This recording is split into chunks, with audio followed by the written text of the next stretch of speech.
Next booth. Anyway, I started blasting. Welcome to Dues Paid, your premier podcast resource for the perspective of two barely young men who've sampled the platter of earthly delights. I'm Aaron. And I'm Josh. Right on. So, what's going on, Josh? How you doing today? Anything new and exciting? New and exciting. I don't know if I'd call it new and exciting, but I finally decided. So for like the 5th day in a row, I've been around the same weight, but I mean, I'm still eating decently. Like I haven't fallen off my diet, and I'm working my ass off for these workouts.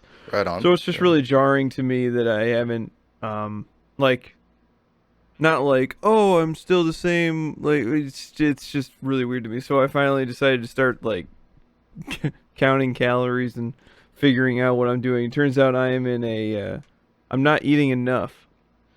Really? Which sounds weird. Yeah. Well, because like I'm 214 pounds right now. Mm-hmm. And I'm only eating about 1,700 calories a day, which is not enough. Oh yeah. Well, especially for if you're working out and stuff, you should be hitting like what, 3,000 or so. No, 3,000 would be too much, but it should definitely be closer to like 20 or like 2,000, 2,200. Because I'm trying to lose weight. And But yeah. So I'm not recovering properly either. You're at what, 225? Weight 214. 214. I'm just curious here because have you ever referenced a calorie counter? I have not ever. Which is honestly surprising.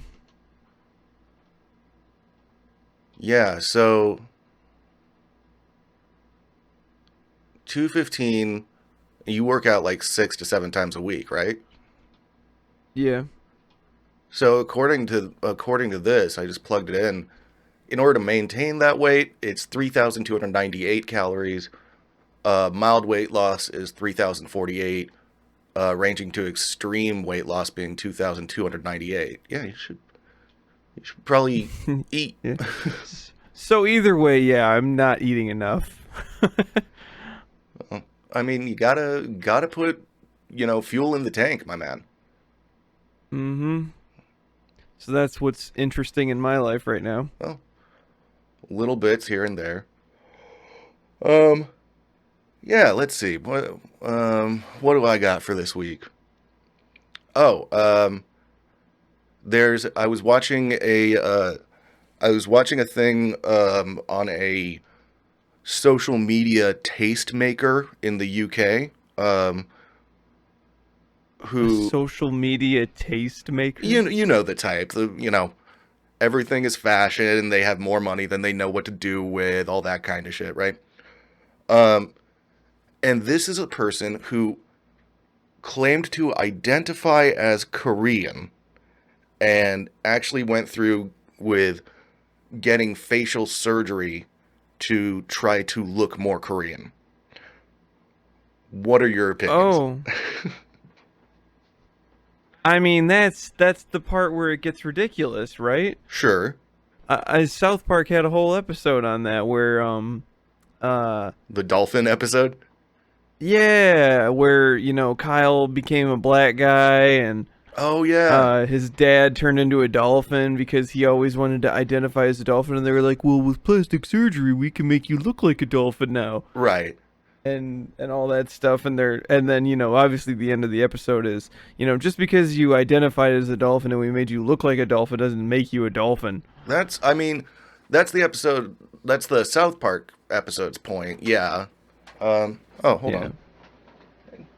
To which I would say, thank you.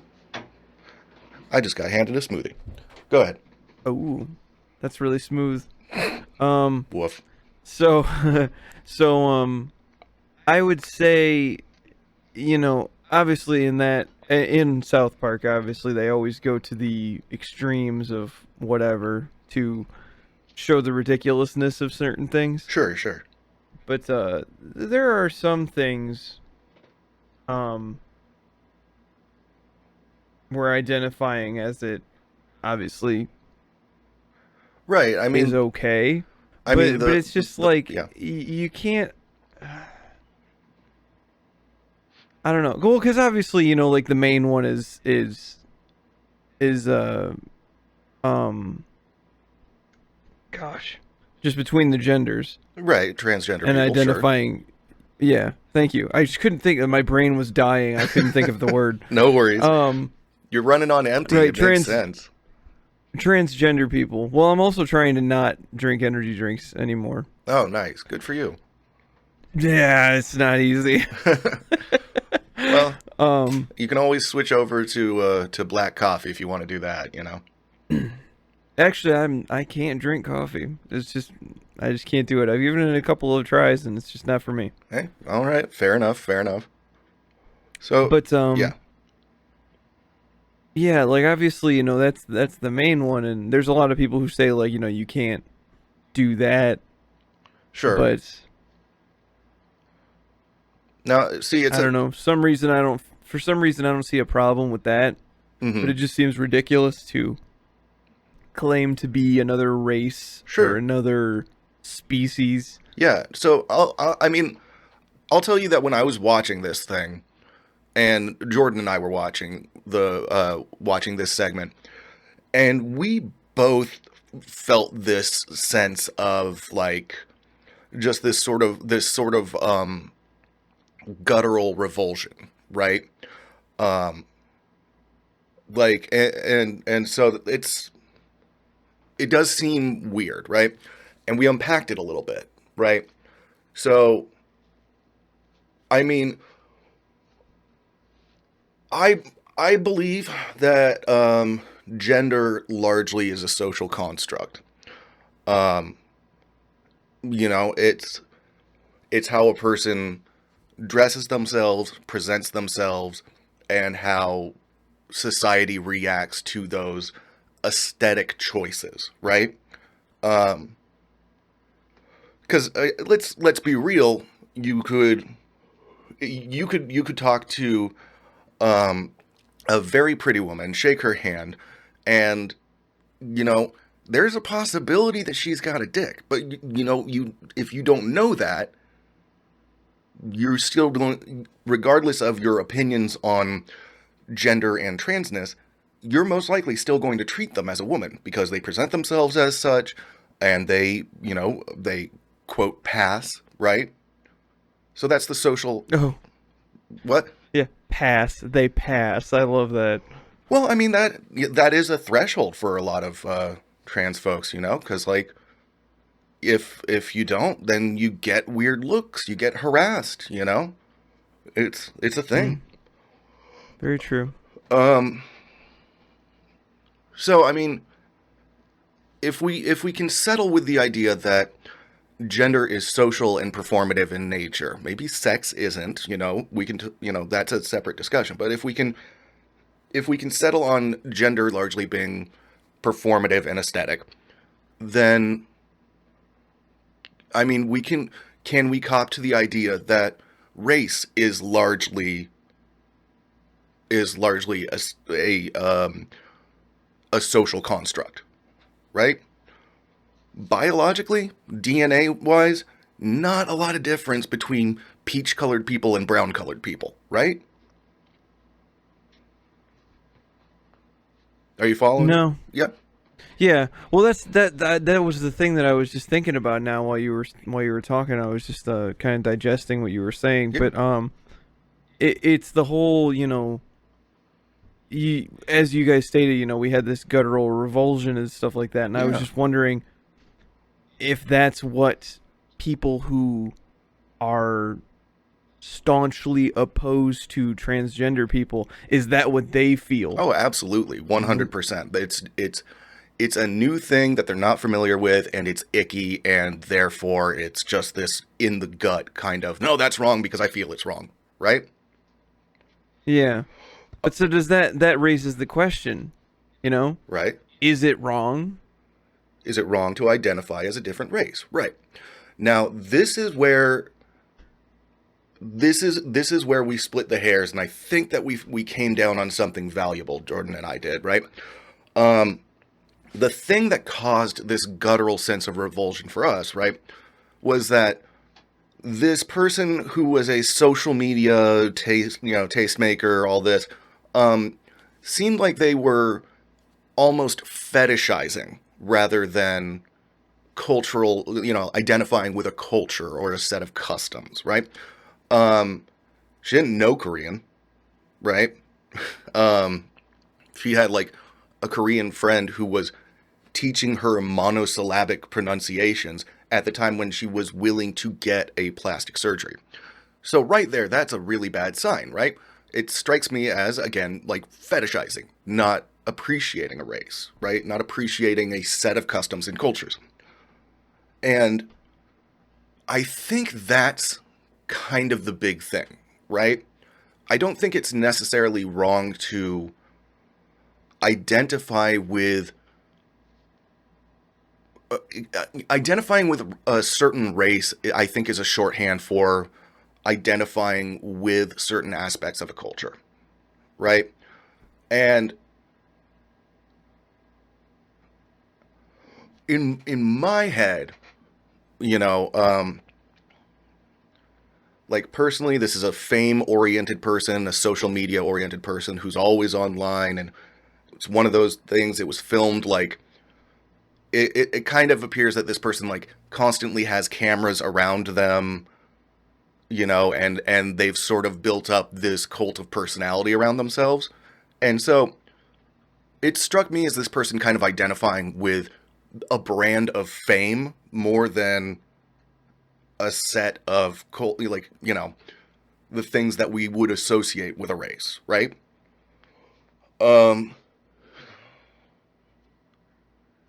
So that comes down to the question. So is it wrong? I think it's wrong to identify with a certain race without appreciating language, culture, and customs. But if you do those things, I don't think it's wrong to identify. I don't think it's wrong to say identify as Japanese as long as you don't boil their culture down to weeb shit. It's not wrong to value the ideas of like Bushido and Ikigai and Zen, like Zen values and cleanliness in your home, right? But the surgery is what strikes me as stepping over the line. And to me, that's just more representative of a person who has too much money, who probably needs to go to a therapist and work out stuff about their own sense of self, but instead has enough money to go to a plastic surgeon who doesn't really have any scruples, Oh, sure. I mean, people have been throwing money at issues for a while now. Right. So, I mean, that's kind of where we landed on that. I mean, you're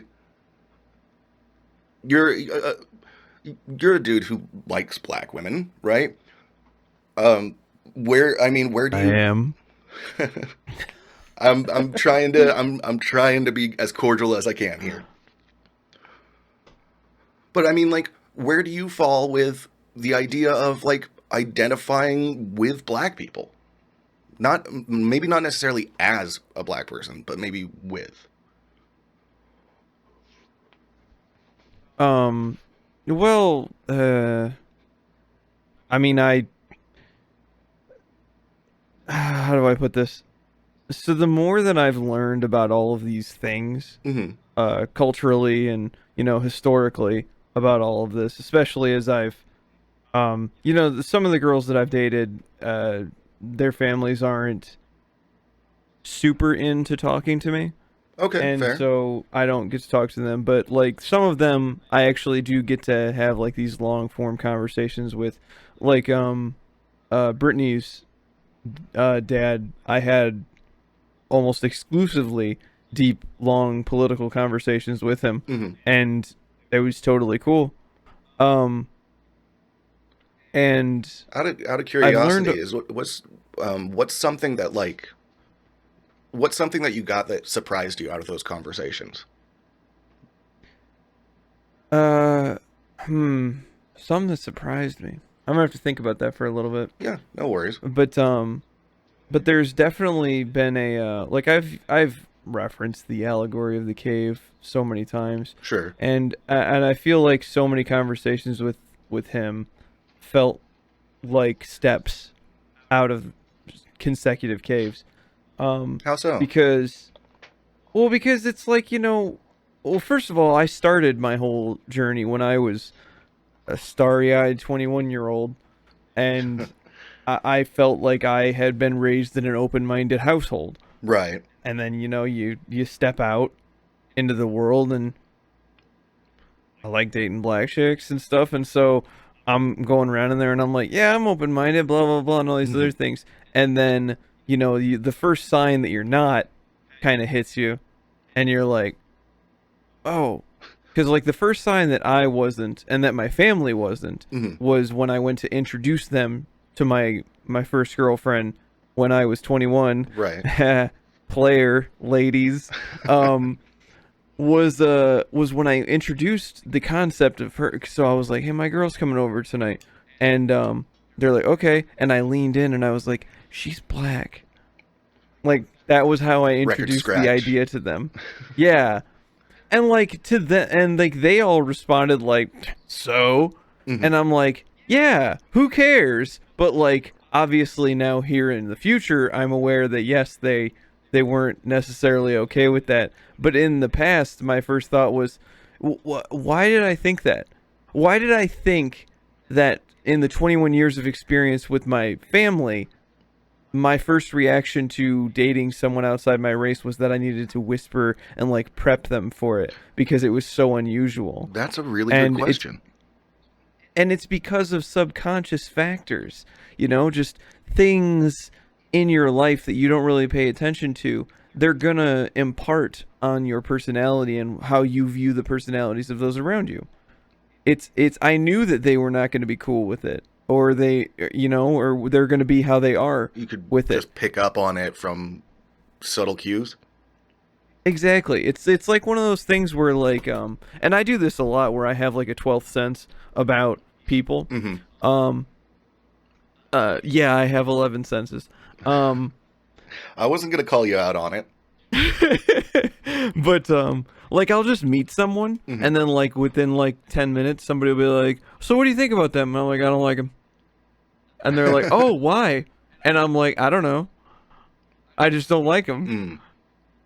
And then like, months, years later, I find out that like they, I don't know, cheated on their wife like 47 times or gave them herpes or something like that. Right, So I'm the like, stories oh, come well, out of the yep. woodwork.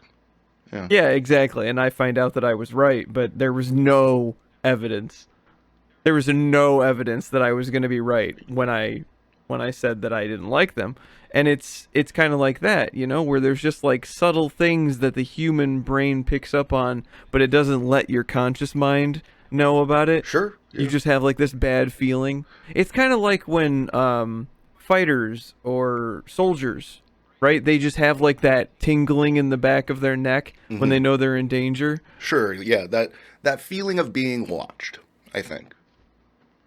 Yeah, something like that. And so, that was my first experience with really stepping out into realizing that, oh, maybe I'm not as outside of my white bubble as I thought that I was. And so, as I gradually, to be blunt, dated more black chicks, Sure. I became more aware of this, deficiency. I don't know. This not being as open-minded as I thought I was. And the more that I actually got to talk to, not just dating them, but just, because there was a point in my life where I basically thought that, like, oh yeah, I date black chicks, I'm open-minded. And which is kind of the same thing as saying like, I'm not racist, I have black friends. Yeah, I hear you. And I'm glad. so, I'm glad you caught yourself on it, man. yeah, no. It's like I said, it's been a whole process Sure. because I grew up so sheltered, protected from. I wasn't allowed to have a job until I was 18. Yeah. You know, Okay. I Sure, was sure. gifted. I was gifted a car when I turned 16. That's not too uncommon, but yeah. Well, I mean, maybe for white suburban families, but I feel like it's, there's probably half or more of the country that doesn't happen for. There's probably one family that shares one, or there's probably families that share one car if they have one car. Sure. Well, or in my case, and my parents were never super financially well off, or at least my mom wasn't, and she was the person who cared about like giving gifts and stuff. I ended up, when I was 16, I was gifted a car, quote unquote, right? But it was like a $200 piece of shit that that broke, like, that had a catastrophic engine failure within a few months of owning it. And they got it, it was like rebuilt. It was rebuilt from a friend, and all kinds of bullshit. But I felt like it was more about like, I suppose for my mom, it's these sort of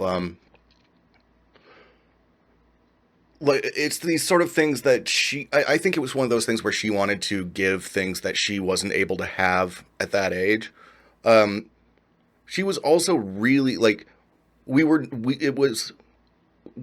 not doing financially well as I was exiting high school, and like, my mom didn't make a secret of it, but she still really wanted to get me one of those high school rings. And I was like, no, don't do that. I'm never going to wear it. Nobody cares. It's a high school ring. Who gives a shit? Don't waste that money. I had a high school ring. Oh, yeah? And that shit is a massive waste. I don't even know where it is. Yeah, exactly. And it's clearly like, Jostens is running a scam, man. They are. But that's Oh, sure. I mean, these are high school rings are like the gaudiest, most overblown pieces of shit Oh, yeah. I've ever seen. And they got you get your words, letters, birthstone. and numbers. Yeah. I hear you. Ugh. Sorry, but we're getting off the off the point there. But okay, so you were sheltered, and then what were like those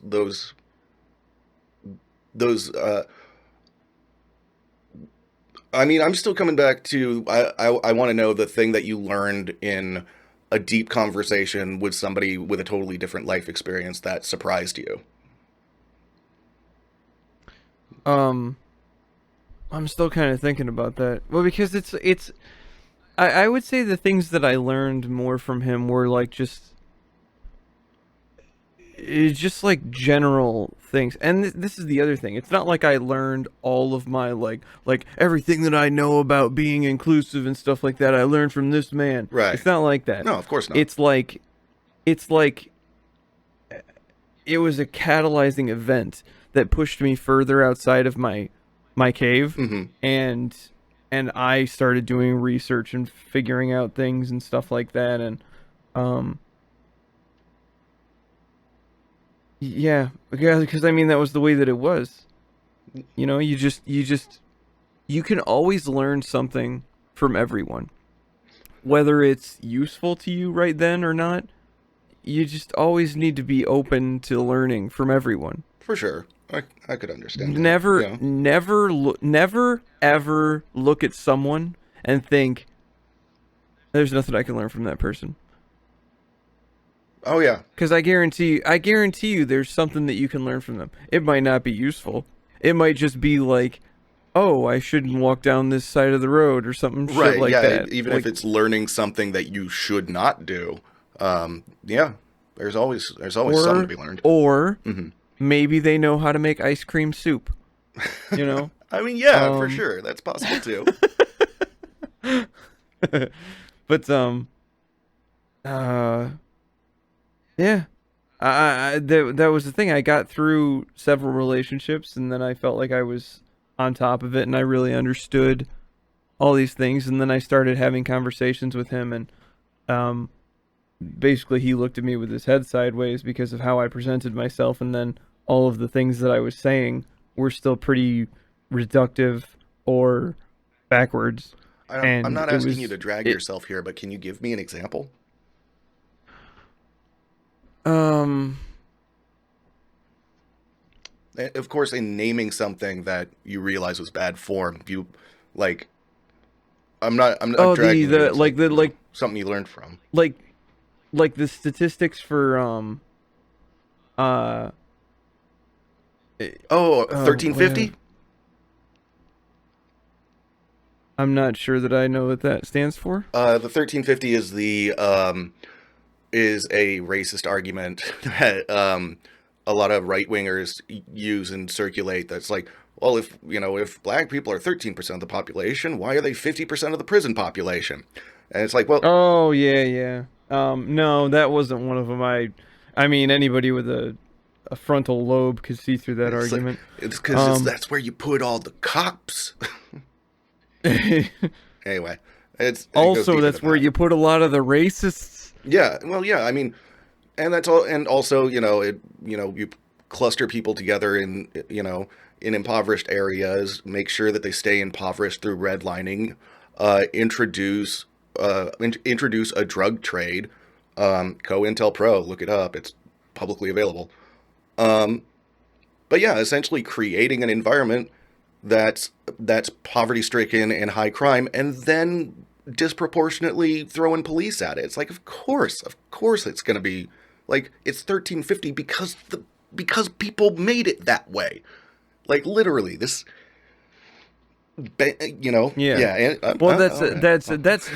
that's part of Yeah. it. The whole redlining and creating communities and stuff like that. Mhm. That's part of what I was gonna say, which was the whole uh uh income issue with like black families not being able to like create wealth for themselves because X reason or something like that. Sure. Um, I was still saying things like, um, there's it's all to do with culture and nothing to do with laws and stuff like Right. that. All that shit that people like Ben Shapiro might be saying. Right. Well, Um, yeah. How could slavery impact you? It ended so long ago. It's like, oh, I get the yeah, well, well-intentioned. Yeah. basically the argument is that it is the culture that blacks have created in their neighborhoods and stuff like that that creates this negative environment, Right. when the argument is actually the negative environment that was created for blacks creates a negative culture. It's a Yeah. it's a reverse argument that the right is trying to use to try and be like, it wasn't our fault, it's their fault. Right. Um. And And I that suppose was another. one of those things where I still fell into that that right wing mindset Mhm. of that. Because, I was basically still stepping out of all of this stuff, and to me at the moment I was like, there's no way that everything I learned could be incorrect. Right. Nobody's wrong 100% of the time. Right. Right. I got And you. that's not true in this Well, instance. I mean, As it turns out, there was a shitload of propaganda and lies, and yeah. they were like 98% wrong. Yeah. I mean, you're Josh, you're the kind of guy who like keeps tabs on himself and watches your own progress, and you know, I I get the feeling that like individual responsibility was a major factor, um and like almost a major moral factor for your upbringing. Does that sound about right? Elaborate. Um the just the idea of personal individual responsibility, and you get what you earn. um you know um Another part of that string of thought usually is like, welfare is for freeloaders, that kind of thing. Is any of that? Ah, yeah. Yeah, my dad was all about stuff like that. Yeah. He would always use the reductive uh argument. I don't know. He'd Claim. always come at me with like trying to figure out what like my political affiliation, and he's like, so do you think that you should be allowed to spend the money that you make without having to like give it away to other people? And I was like, yeah. I'm like fucking 16. Right. And I'm not even making money at this point. And I went, yeah. And he goes, then you're a Republican. It's That was that his simple. entire argument. Wow. Yeah, it's that simple. Yeah, sure. Pass or fail. That's all that he thinks that being a Republican is wanting to spend the money that you make. But that's the whole thing, right? It's the argument of, or not the argument, it's the concept of indoctrination. You know, you get them with something that sounds good. Right? You present an argument to someone that sounds good, and then they kind of just let everything else roll off their backs. It's like, Right. it's like, yeah, I want to spend the money that I make, and I don't want to have to give it away to other people. Never mind the fact that these people that are in the GOP and the Republican Party have actually created a negative atmosphere for a majority of people where they actually need assistance. Right. But that's not really what we're going to talk about right now. Yeah. What we're going to talk about is how it's your money, and you deserve to get it Yeah. when you have it and want it. And never mind the flagrant racism and all of the laws that are created in order to keep all the other people down. And all the we're not going to talk about gun laws, because why would we talk about gun laws when we can just make sure that everybody's got all the don't tread on me and all that stuff. But you can have all of your money and spend all of it. I feel like we're getting towards past life regression territory here. Well, I mean, it's yeah. just those are all the things that they don't want you to fucking see or think about, It's a lie by omission.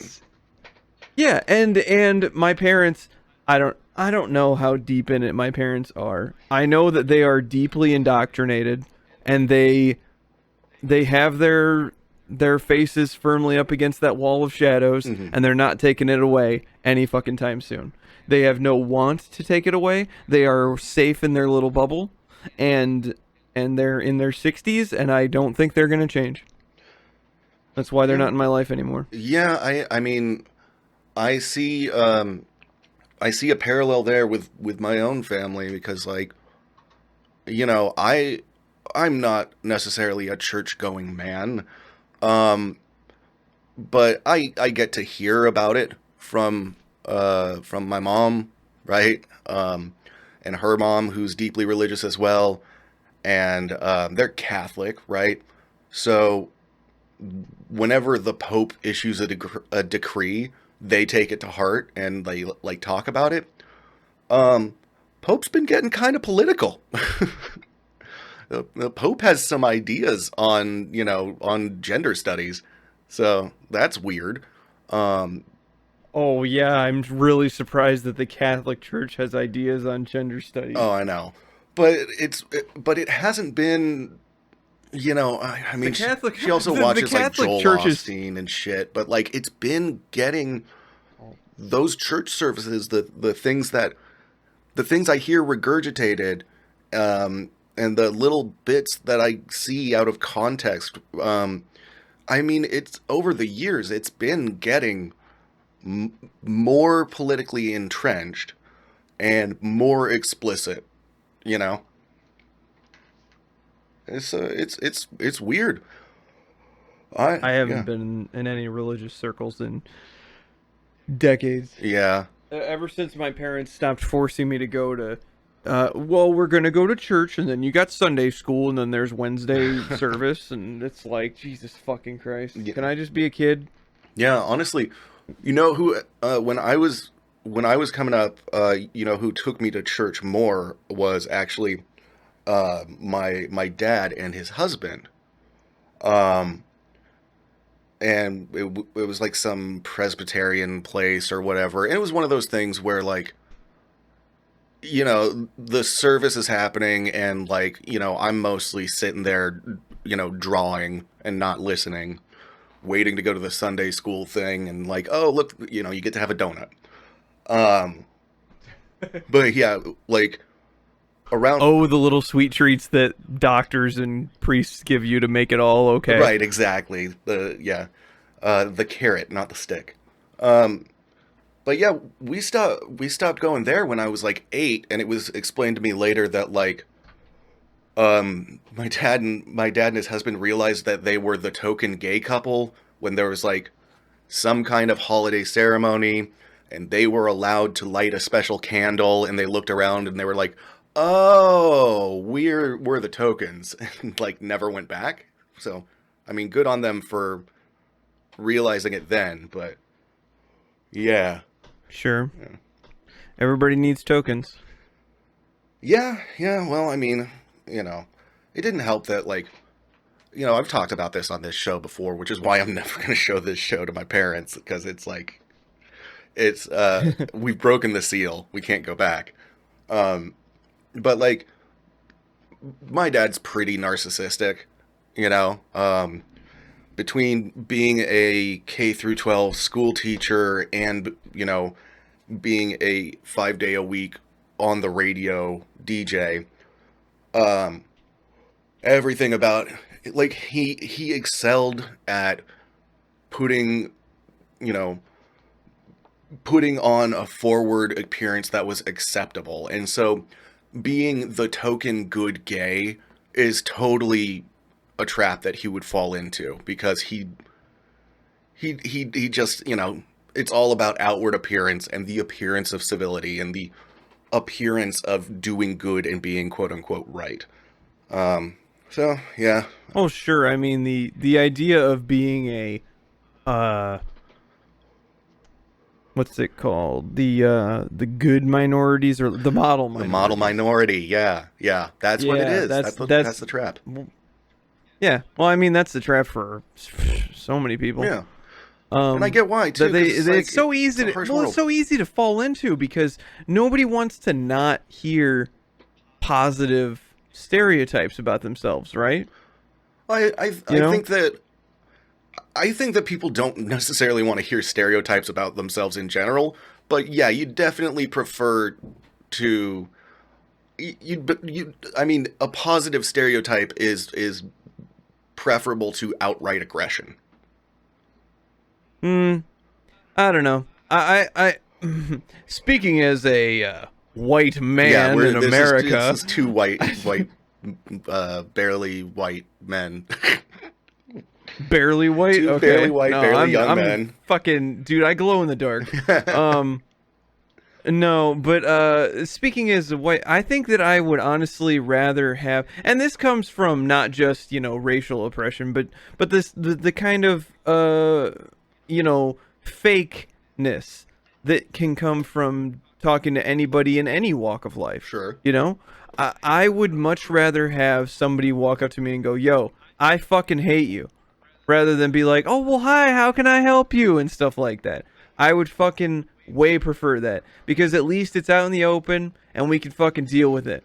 Because if it's all hidden and buried under jargon, and you fucking lying to me and you and everybody else about whether or not you're a racist or a homophobic or all that stuff, just get it out of here.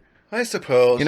I would much rather have that hate than I would the overwhelming positivity shoved down my throat all the fucking time. It's so irritating to me. I mean, but again, that's me talking as someone who's kind of always been like, hey, you acknowledge the scope of the experience.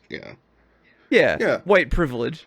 Sure. I'm well aware of. I'm well to the point where I can admit that is a thing. Mm-hmm. Because it is. It's not. And this is the argument that I had for my dad.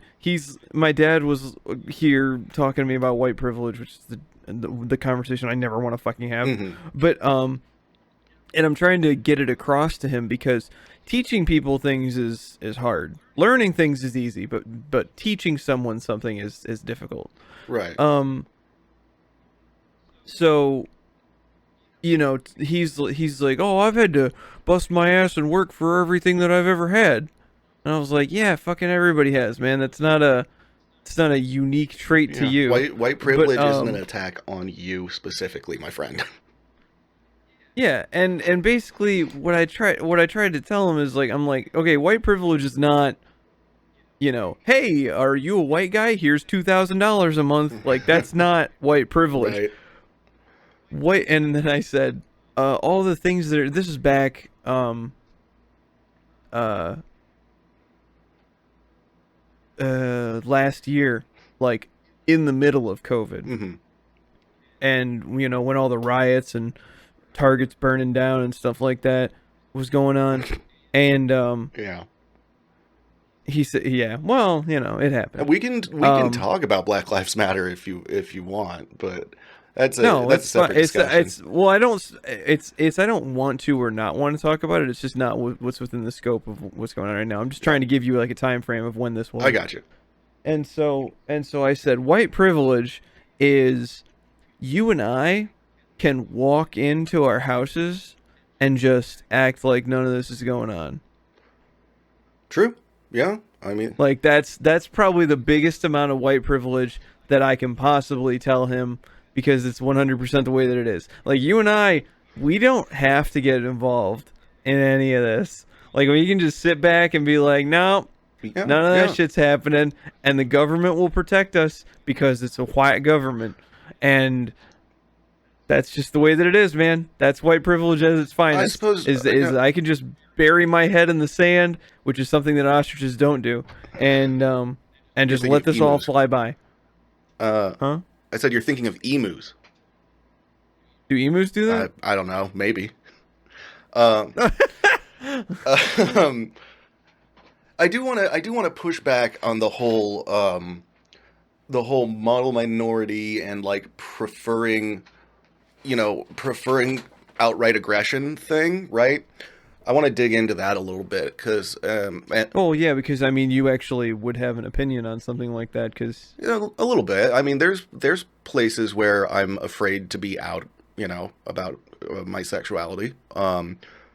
Like at work, for like the last 5 or so years of my life. But this isn't really about me necessarily. I just kind of so there's the stakes are probably higher than you're giving them credit for, right?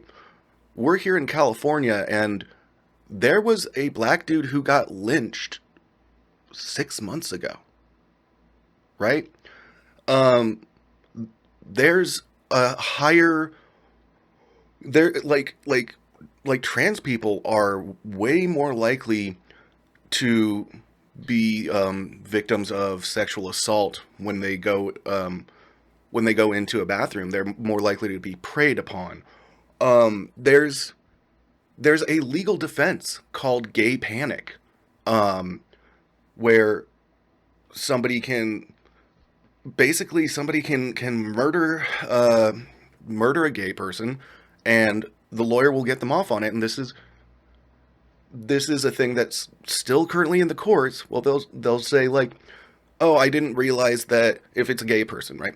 Oh, I didn't realize they were coming on to me, and so when they tried to kiss me, I assaulted them. And that flies with the courts, right? Same thing for like yeah, wow. murdering trans people and being like, I was shocked that she had a penis. And people get away with murder doing that stuff. So, I mean, it's, you know, it's a real thing. And, I suppose like, when it comes to, if we want that kind of aggression, or we want that kind of like honesty about hatred, I want an environment where it's not appropriate to air that bigotry. I don't want it to become an environment where those grievances being aired is a matter of like, I'm a tough dude. I can take abuse, right? But like, if we get to an environment where it's palatable to openly air bigoted statements, it's easier to start with the lynch mobs. You see where I'm going with that? Sure. That being, But yeah, please. well, I mean, it's also the whole. I mean, like I can read about things like this and be told things like this, but I'll never.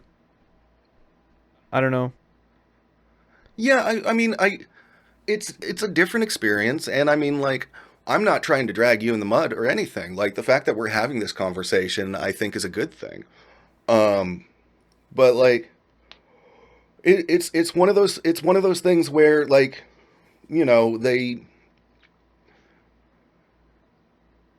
it's the kind of stuff that's kept out of the news pretty often. You know, there's not a lot of visibility on modern bigoted crimes. And I wish I Well, knew sure. why. I mean, most news outlets are designed to hide the truth, not show it. Yeah, that's true.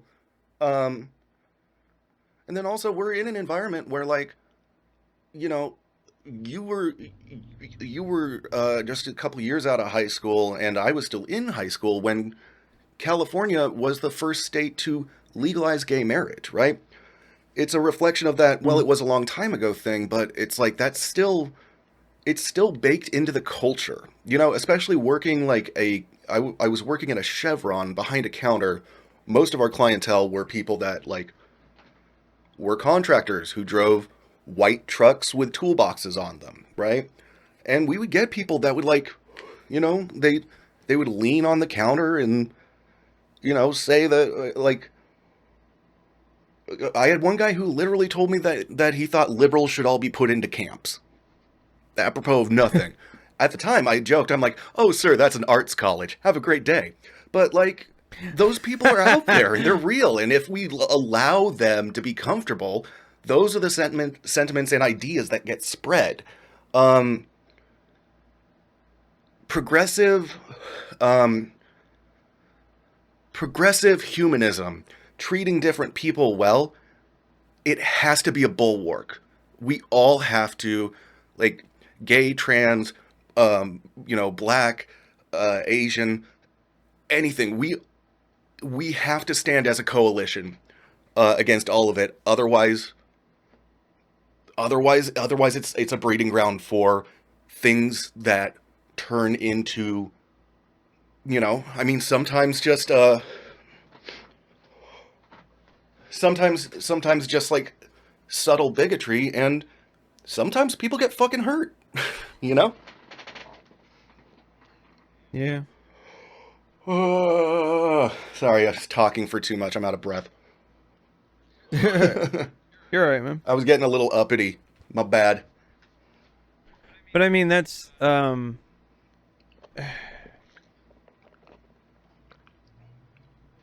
I mean, we act like it was so long ago and like we've come so far and stuff like that. And yeah, we've come quite a good distance. But That doesn't mean that we can't slip backwards. That's the thing. That's well, yeah, backsliding's always a thing, but it's also the concept of it's like, oh man, we used to punch people in the nuts 3 times in the morning and now we only do it once. It's like you're still punching people in the nuts. Like don't pat yourself on the back for doing it less. You need to stop. yeah. Well, yeah. I understand that you're weaning yourself off cigarettes and it's real hard, but you need to stop. Yeah.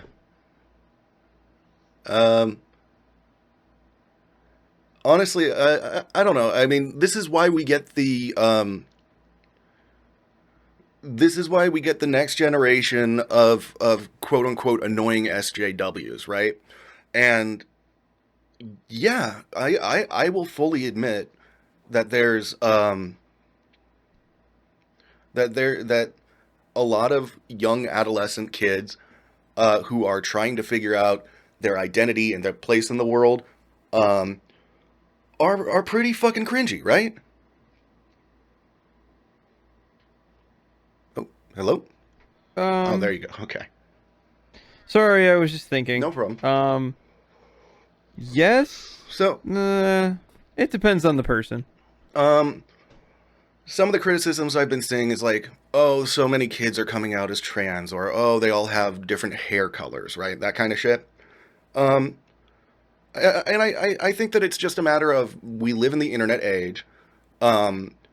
Adolescence has always been a socially awkward period for a majority of people, and now we can just see it all the time, you know. And so that's why when you hear about anti-trans on the right people being like, these darn neo pronouns, I'm like, well, yeah, I mean, I frankly think that the Xi Zher Jim thing is kind of annoying, kind of cringy.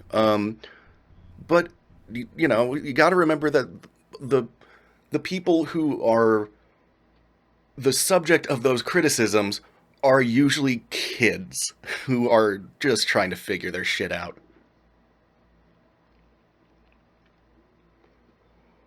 Yeah. Well, I mean, it's hard to figure your shit out. Oh yeah. So yeah, if they've got to go through some awkward cringe to get there, I mean, actually, you know what? I'll say this: who the fuck didn't go through some awkward cringe? That's what I was gonna finding get themselves? at. Yeah, exactly. At any point in your life, did you not go through some awkward cringe? Oh, for sure. I had for the first 2 years of high school, I had the same red bandana that I wore as a headband every day, and I made sure to pull it so that my long hair, my bangs, would go over the headband because it looked like an anime character, and that was sick. Actually, the first thing that I was thinking of was like a fucking 80s band. An 80s band? Yeah, with the bandana with the hair over Oh, it. for sure. Hair metal, all the entire genre. Fucking Warrant. Yeah, no, I mean that's part of it. I mean, you ever have that thing where you're sitting alone and you suddenly get this wash of shame because you remembered a stupid thing that you did as a child? So My yeah. life is a pile of stupid things. Like most people have like no, I was normal most of the time, but there was that one dumb thing. Nah, my life was mostly dumb things. Like, I could get behind that. Yeah. and that's the other thing is like, because it's all like that, I feel no shame or embarrassment towards my life. It's just like I tell people stories, or they were there, and they're like, you're such a dork," or "you're such a loser," or "you're such a nerd," or something like that. And my Right. response is usually just, "Yeah." Yeah. I mean, what else are Like, you gonna I don't do? feel. I was never embarrassed by my parents, regardless of what they did. I never had that experience as a child, like, where people were like, "Oh, it was the end of my life." Right. No, I never had that because it was just I was usually alone, and that was it. I would just do weird stuff alone, and then people would suddenly be around me, and I would still be doing weird stuff, and they would be like, "That's weird," and I'm like, "Yeah," like, like, what do you want? That's that's fair. That's fair. But I mean, like, just my previous thing. This is for. I mean, these podcasts are largely just us talking to each other and occasionally having debates. But like, I do occasionally think of what if there is an audience, and just the idea of like, hey, if anybody else has ever had that sensation of just like out of nowhere, your brain is just like, hey, remember that that cringy thing that you did fucking back when you were 14, and you feel this wash of shame or not, but everybody has those moments. That's it's just that the internet is making them visible to everyone now. So chill, Yeah, that's true. yeah, like chill, Like that picture that you took of yourself dual wielding swords. claiming you could be an angel or a devil. Yeah. But I mean, that's just there probably are a handful of events where I felt a bit of embarrassment because they didn't go the way that I wanted to, and generally they involve other people. Well, I mean, that's the thing about shame is that it's it's a social instinct. It's mainly I mean, as far as I can tell, the evolutionary part of shame is so that, like, basically, if the majority of the tribe was like, "Hey, that's a bad thing, don't do that," it keeps tribe cohesion a little bit. That makes sense. Yeah. There was one time where I was at a, I don't know, a park, Mm. a rest stop. I honestly can't remember why we were there, but there was like a group of kids, and there was like one head asshole kid, and rather than be in line with all the other kids, I decided to not do that, and we were on this. What are those things called? Where like you stand on them and you can spin them around. A carousel. They're like carousel? Okay. And so he's standing on this thing, and I decide that the thing that I think I was like 10, Mm. and the thing that I decided that I was going to try and do is spin him real fast to like fuck him up. Right. And I think that because I shouted, everybody was going to be on my side. Okay. And so What did you I shout? just shouted, "Let's give him the ride of his life." And then I started pushing it around, and it's only me doing it, so it's going decently fast because I'm giving it everything I got at the age of 10. Right, and then you look around and you And, realize that nobody's backing you up. Nope. So what I did, exactly what I did, was I just stopped pushing and walked away. Like I wasn't sitting there like, "Oh, I'm sorry," or none of that. I was just like, "Well, that didn't go right," and I just left. Absolutely. That was my response to that. And that's probably the most shame that I can think of. And even then, it's just kind of like "Oh God, why did you do that now?" Like it wasn't like I felt shame in the moment. Right. Because I always feel like I've been too weird to feel shame. Like, That's a strength, man. yeah. But I felt nervous. Sure. Here's the weird thing about me, and this is gone for when I've been going out on dates too, Mm-hmm. is I'll feel like super nervous, right? Like I'm gonna vomit, I can't do this kind of thing, Uh-huh. until the moment that I'm in it. Like, Sure. like I'll feel like I felt this. One of the most prevalent, two of the most prevalent examples I'll give. One was dating. One was just doing something. I was going up to this girl's door, and the whole time leading up to this, I was like a wreck. Right? I'm so nervous. And then I knocked on her door, and like as soon as I knocked on her door, and like the date was underway, there was no turning back. All nerves went away. Interesting. And I was like, all right, yeah.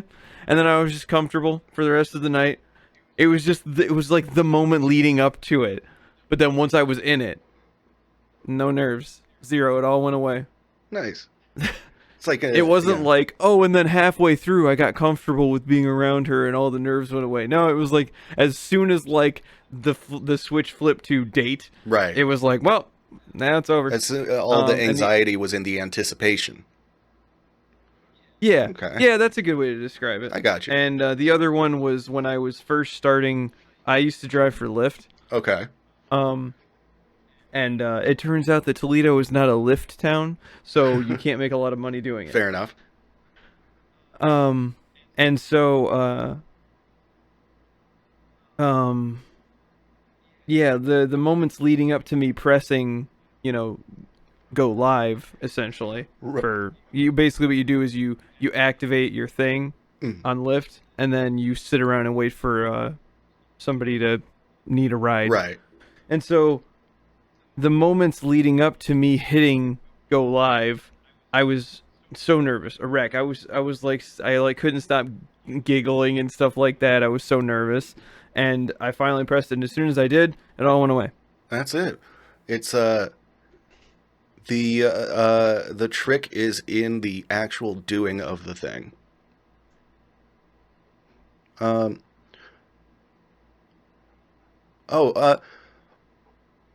By the way, I don't want to get too much into the personal if you don't want to, but you're I not. think we're past that. Are you getting back into the dating scene, or are you holding off right now? I would say I'm holding off, but not intentionally. Sure. I don't know.